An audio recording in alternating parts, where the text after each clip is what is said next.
Good morning. I realized the other day that it has been like a full year since I have done a 3-day water fast. Mentally, I'm still stuck back in like June of 2023, so honestly the fact that it's January is kind of just still shocking to me. But I figured it was time to do another water fast. I've done this 5 times before, I think. And I want to do it again just because of the amazing health benefits that come with water fasting, which I will get into later in this video.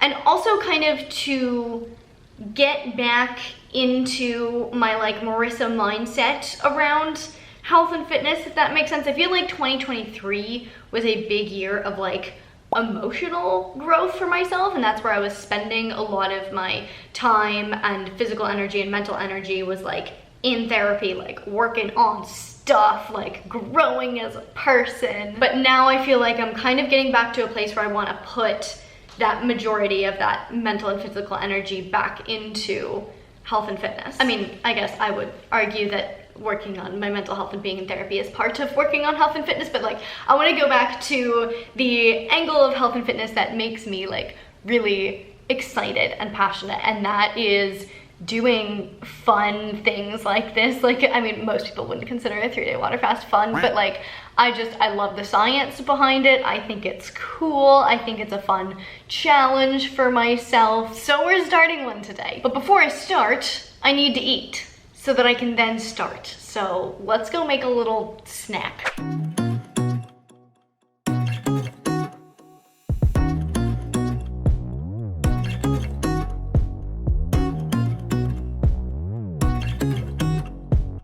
Okay, we have our pre-fast snack before my actual final meal pre-fast. I am gonna eat a whole actual meal before I start fasting. But for now, I have a giant coffee that I just splashed on my face, hello. But the reason for the coffee is twofold. I'm drinking it because in vivo studies in mice, coffee has been shown to reduce autophagy, and I am fasting for the purposes of autophagy, which again, I will talk about later. And B, because coffee is an appetite suppressant and the first 24 hours are like the hardest. So just trying to make it easy by starting off with a coffee. And I just have a bowl of yogurt, blueberries, hemp seeds, cacao nibs, and honey.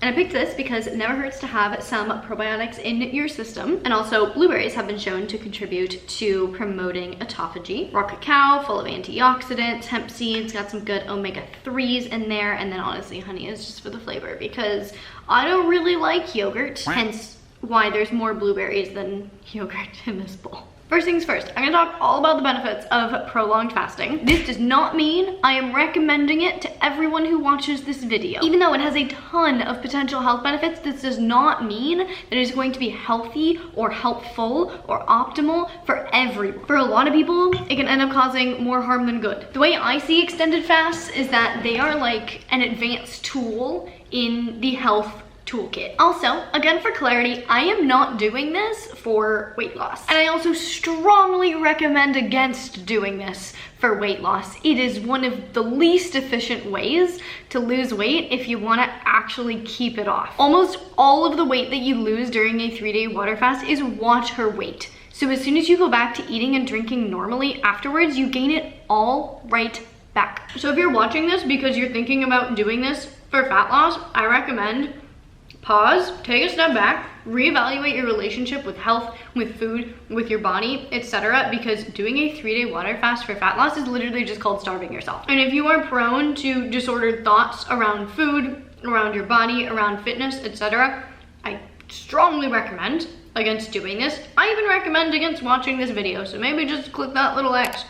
Get rid of this video. I'm not here trying to get views by preying on people that have a disordered relationship with food. Like, I have plenty of other content for you guys. This is not it. I'm making this video for people that are interested in exploring the idea of fasting as a tool for health and longevity. So to recap, not recommending this to everyone. I'm not doing this for weight loss, and I definitely don't recommend doing this for weight loss.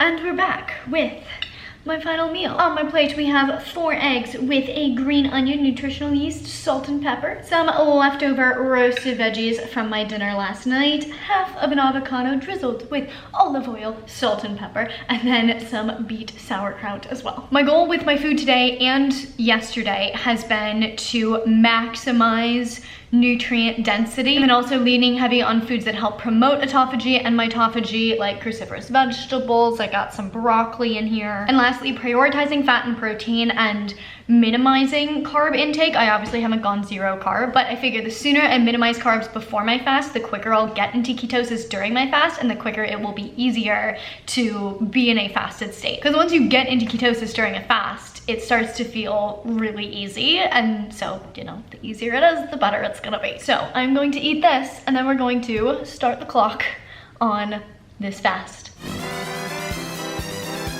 And time. I wanted to be done with this a lot earlier. Ideally like 2 hours earlier, but I got distracted working. So it is what it is. So in 3 days, I now have to wait until 4:41 to eat, which I think is fun. That's fine, I'll be okay. So now that my fast has officially started, let's talk about why I'm doing this in the first place. My main motivation with my fitness journey, with my health journey, is all about long-term health. Wanting to be able to still kick butt when I'm 80, travel the world, run around with my grandkids, be able to get as much life out of life as I can, rather than, you know, getting to 60 and hitting that like slow decline, and by 80 maybe not really being able to like live life and then kind of just like existing.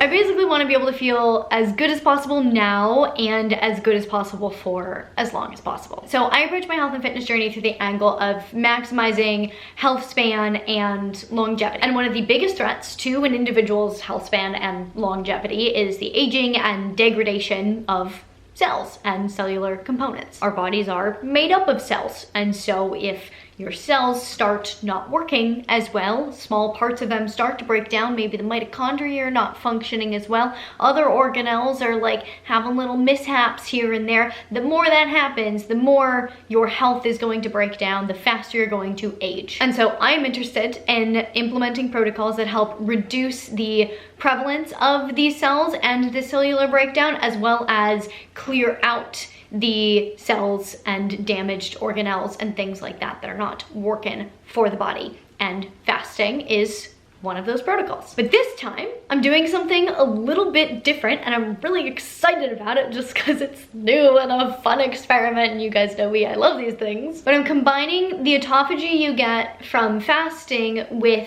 senolysis. So let me break that down for you really quick. Essentially, various stressors, chemical, biological, internal stressors, external stressors, any kind of stress on the body can cause the cells to start to be damaged through oxidative stress, DNA damage, telomere shortening, etc. And this can ultimately lead to cellular senescence. Senescent cells are cells that are broken and damaged and not functioning properly, but aren't dying. And as these cells accumulate in tissues over time, they start to cause issues because these cells themselves release inflammatory cytokines and molecules, and inflammation can cause all sorts of issues. Now, fasting promotes a process in the body called autophagy. When you're fasting and you have no nutrient intake coming in, your body needs to find ways of sourcing energy from places. So one of the ways it does this is by breaking down body fat, but not very much body fat on a 3-day fast. So again, don't do this for fat loss, but it does break down some body fat. But it also gets energy from breaking down old damaged components of cells and recycling and upcycling those parts of your cells into energy, but also into creating new cells. So as your body repairs and replaces cells, it can just recycle old components that weren't working too well and put them into new parts. It helps clear cellular debris, break down damaged organelles, get rid of misfolded proteins, like all the little components that could be wrong. Autophagy targets those. So from my research and understanding, autophagy does not directly target senescent cells. It targets dysfunctional cellular components. However, following a period of increased autophagy, senescent cells are easier to target to kill off. And so what I'm doing this time with my fast, which I'm very excited about, is as soon as I am done with my fast, I am going to be taking a senolytic. And a senolytic is a substance that kills senescent cells. So I'm gonna fast for 3 days, spike that autophagy process, put my senescent cells in a precarious place, and then just kill them off. It's gonna be a 1-2 punch, fasting and qualia senolytic. I've actually been taking qualia senolytic every 4 to 6 weeks for the last couple months now because of its senolytic effect. You don't have to take this in conjunction with fasting, just to clarify. It just so happened that like the time that I wanted to do my fast coincided with approximately the time that I wanted to take my next round of this. But you can still get all of the amazing effects of qualia senolytic by taking it just as prescribed. And big shout out to Neurohacker for sponsoring this video. I'm super excited to be working with them because their products are all like top notch with so much science on their website to like show everything that they do and every thought that like goes into all of their ingredients. Like you can read all of the studies that they have referenced that are not like funded by their own company. Like it's legit science without bias that they use to determine what ingredients go into their products. And their senolytic is a supplement that has 7 of the most senolytic ingredients combined into one supplement, and you just have to take it 2 days out of the month. It's not an everyday thing. So it comes with a package of 12 capsules. You take 6 on day 1, 6 on day 2, and it gives you one of the most powerful ways to eliminate senescent cells from your body. It's non-GMO, vegan, gluten-free, and I'm personally a huge fan of the fact that all of the ingredients are also designed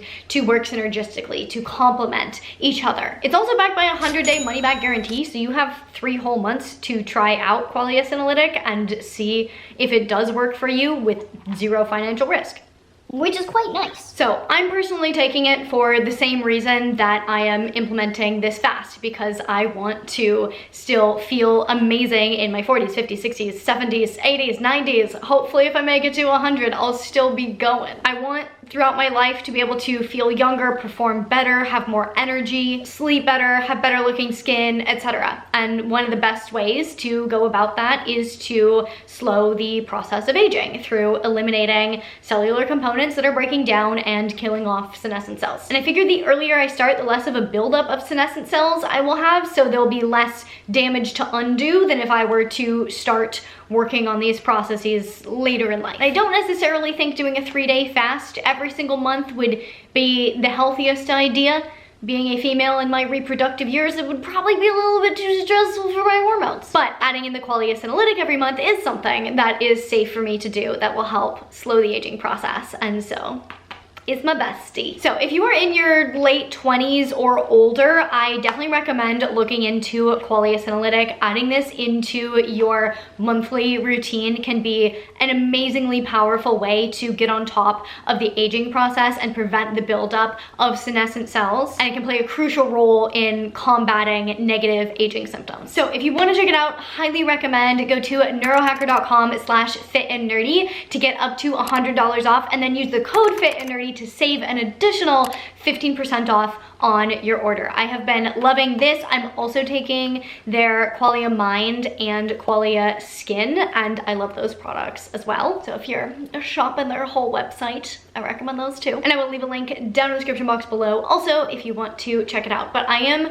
so excited to be combining this with fasting to just get like the ultimate anti-aging protocol experience. Kick those senescent cells in the butt, you know? I'm going for a little walk around the block just to get a little bit of activity in. I don't plan on exercising during my fast at all. So my plan for this fast is still to go on walks, maybe do some yoga, but I'm not gonna be running, I'm not gonna be lifting because I'm not gonna be consuming the fuel that I need to recover from those activities. So I am 5 hours into my fast, going pretty well. I got a little bit hungry when I smelled my roommate cooking dinner, but now it doesn't smell like dinner anymore and I think I'm just thirsty.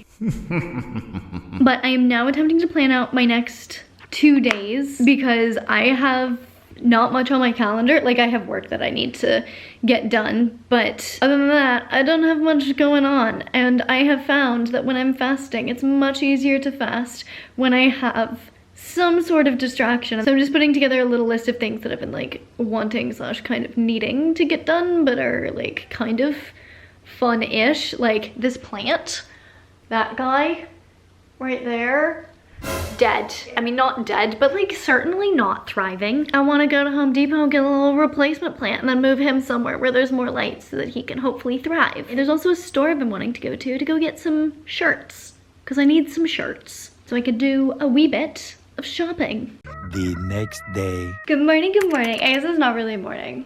I just haven't really left my bedroom today. It's 3:40, so we're almost at the 24-hour mark. I was feeling a little bit hungry a little bit ago, but then I realized how much of this is such a mental game. Because when I thought about it, I realized I was 100% confident that I could happily make it to the 24-hour mark without feeling any sorts of bad about it. Like obviously a little bit of hunger, but like 24 hours, we're chilling. I'm fine. I can go 24 hours without food pretty darn easily. But I was just like really getting in my head about it. I was like, oh my God, like it's gonna take forever. I have to go another like 2 days. And I was like, I want food. And then as soon as I like took a step back, put it into perspective, realized it was gonna be totally fine. I was like, oh, I am totally fine. All right, I am off to do a little shopping, distract myself from the lack of food.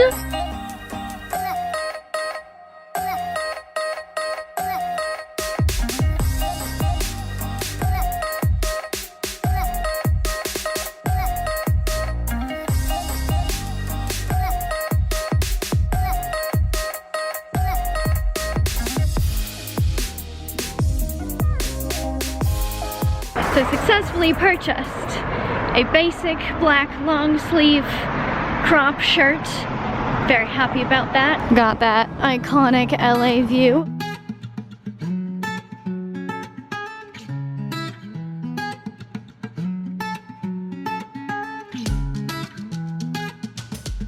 Oh my God, so our place opened their own store. They're like my favorite non-toxic cookware brand and they keep coming out with new stuff. And it's very exciting.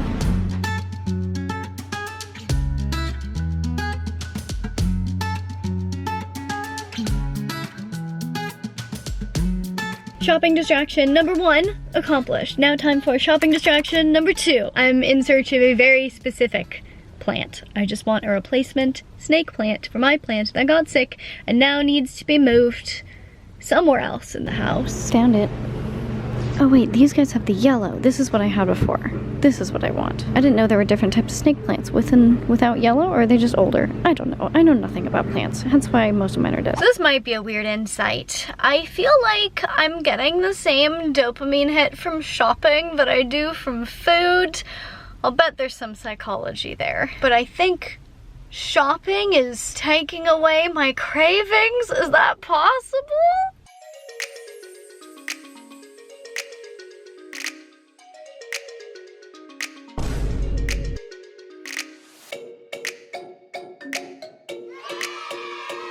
As much as I would love to be cooking and eating dinner right now, I'm also so lazy and I hate cooking. So part of me is kind of relieved that I'm not having to cook dinner right now and like think about that at all. So I'm in the kitchen not because I'm breaking my fast, but because I'm getting more water. And to it, I am adding electrolytes. If you're new around here and haven't seen my previous water fasting videos, when I water fast, I just drink water. That's it. I don't do the coffee, I don't do the tea, I don't do bone broth, I don't do anything else. Just do water and a little pinch of Himalayan salt usually, but this time I have this electrolyte supplement and I'm not sponsored, don't know anything about them, I don't even know if I recommend, but it's literally just plain sodium, potassium, and magnesium. And so I just add like half a capful because you can survive without food for 3 days, but surviving without electrolytes for 3 days is not fun. And there's many different reasons to fast, and so there's many different ways to fast. So if you're fasting to help combat insulin resistance, for example, then having things like coffee and tea and other things that don't spike your blood sugar during your fast, totally fine for that goal. If your goal is fasting for gut health, then adding in things like bone broth and also probably green tea would be totally fine. But my goal for fasting is to promote maximal amount of autophagy in my body. And there are, interestingly, some studies to show. There was an in vivo study done in mice that showed that coffee promotes autophagy, like drinking coffee results in increased autophagy in the body. However, I have not been able to find any research on what coffee does to autophagy when you are on day 3 of a water fast. The general rule of thumb when fasting for autophagy is that anything that your body has to break down, assimilate, etc., is going to reduce the level of autophagy that you reach. And so it is going to break your fast if that is your goal for fasting. Even if you're only consuming things that are 0 calorie like coffee and tea, your body still has to metabolize things in it like the caffeine, the polyphenols, etc. So your body is still responding to a like food-induced stimuli even if there are no calories. And it's quite possible that adding in coffee and green tea would actually enhance autophagy in conjunction with a 3-day fast, but we just don't know. We don't have the research on that. And so for me personally, if I'm gonna not eat for 3 days and like put myself through this, I don't want to chance consuming something that is going to decrease the benefits that I get from it. Like, I'd rather just go only water and electrolytes and make sure that I'm getting as much out of this as possible. And if research ever does come out to show that like 48 hours into a fast, the level of autophagy in your body, if you add caffeine to it, it goes up and then it keeps it up, great. I will add coffee into my fasting and that will be fantastic. But for now, this is my breakfast, lunch, and dinner.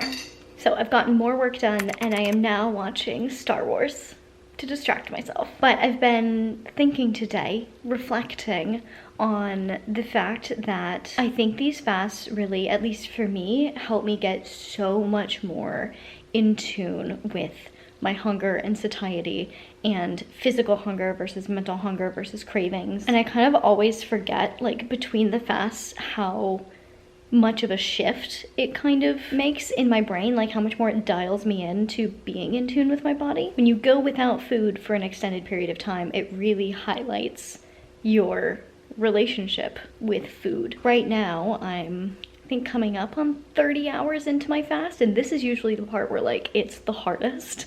And so I'm kind of at max hunger right now. I mean, we'll see how I feel tomorrow. But like, it's crazy because so often, you know, we just go day to day, week to week, and we feel hunger and we eat, but we never experience like real hunger. And so experiencing the extreme kind of helps you understand where you are along the scale in day-to-day life. And I've also just been feeling such a variety of different types of hunger, like obviously physical hunger. I've experienced like circadian hunger. Like, I have noticed that today my hunger has spiked when I normally have breakfast and when I normally have dinner. So like my body was like pretty hungry and I was like, it's mealtime. What the heck are you doing? I've also experienced mental hunger, which this time has been really interesting to explore because it felt like the shopping and now watching a movie, like doing things that are giving me that dopamine hit, are taking away from that mental hunger that I have. And so I think my body is just like seeking out the dopamine, and normally it would be like food, chocolate, kombucha, but because those aren't options, I'm seeking them elsewhere, which makes me think it'd be really interesting to do a dopamine fast. I might look into that. And then I have also started to experience some cravings after shopping. When I was just working and didn't have a lot to distract myself, my brain was like, donuts. And so it's just interesting that like, because I'm allowing myself to sink this deep into hunger, I'm experiencing like this full spectrum of hunger and these different types of hunger, and getting a better understanding of my body and my brain and how it interacts with hunger. I am getting ready for bed and I feel like the hardest part is behind me because I'm definitely feeling less hungry than I was a couple hours ago. I don't know if it's possible that I've gotten into ketosis because I did eat relatively low carb the day before I started this fast and the day before that, just so I would get into ketosis quicker so that this would be easier, and maybe it just went according to plan. But we're finishing off day 2, well technically not the 48-hour mark, but evening 2 of this fast, feeling pretty good. We'll see how I feel in the morning. Hello, future Marissa here, coming in to say I feel like this video is getting quite long and I have a lot more to say, and also this fast ended up being the longest fast that I've ever done. I am still currently fasting as I'm filming this outro, so I can't tell you for sure how long it's gonna be, just that it went a lot longer than expected. And so I would like a whole other video to kind of tie that up. So what we're gonna do is wrap this video up right here. Before I wrap up, do make sure you go to neurohacker.com/fitandnerdy to get up to $100 off of Qualia Senolytic, and then use my code FITANDNERDY to get yourself an additional 15% off. Again, link in the description box below. I'm gonna try to get part 2 of this video out as soon as possible, so hopefully it'll be out by like Thursday. Does that sound good? I hope you guys liked part 1 of this video. If you have any questions about fasting, how it works, how I get through it, like any questions at all about fasting as a whole or my experience, please leave them down in the comments below, and maybe I'll make a part 3 addressing all of your guys' questions about fasting. If you liked the video, please do give it a big thumbs up. It really does support me and my channel, and I really genuinely appreciate it. Please share this video with your friends, your family, your fasting buddies. If you want to see more content from me all about health and fitness and like biohacking longevity stuff, you can check it out over here. To see future videos, make sure you hit that subscribe button, hit the little notification bell so you get notified when I post a video, and I will see you very, very, very soon for part 2 of this video. Bye!